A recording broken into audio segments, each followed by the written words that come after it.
The angry protest 2 nights in a row in the city of Sacramento, California, after the shooting of an unarmed black man in his grandmother's backyard. Yeah, my hometown. The crowd blocking streets and bridges, and in some cases clashing with drivers on major freeways. ABC's Marcy Gonzalez is in Sacramento with the very latest. Good morning, Marcy. Adrian, Dan, good morning. Definitely some tense moments on the streets here, but for the most part, those protests stayed peaceful as demonstrators shared their outrage and heartbreak. Overnight, an impassioned vigil. We got to stand together. Clashes with police. Have love for us. And unfiltered emotion. Stephon Clark's brother confronting officers on the streets of Sacramento. That was my brother 20 times. 20 times. Days after body camera video captured officers shooting the unarmed young father 20 times. Show me your hands, gun.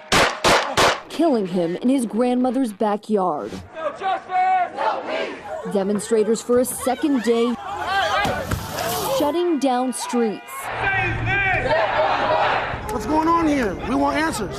We're not going nowhere until we get the answers. Answers the police chief says they are working to get. Our main focus is to gather all the facts. Reviewing aerial video they believe shows Clark on the run after reports of car vandalisms in the area and these dramatic body cam videos. Also questioning the two officers, one white, one African American, who are now on administrative leave about why they thought Clark had a gun when all that was found at the scene was this cell phone.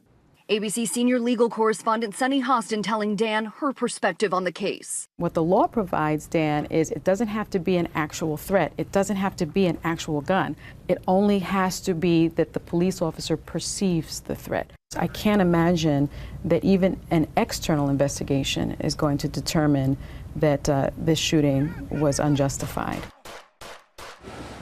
But police here say it is far too early to make any determination, explaining the investigation will likely take at least a couple of months. Adrian, Dan, With back so to many you. people in that community watching very closely. Marcy, thank you very much. I know people there are outraged. It was a tense scene, especially outside of the Kings game that was happening. The protest, knocking down security barriers, it was just fans had to be turned away. They couldn't get inside the arena. Big story, and it's happening again, yet another American community.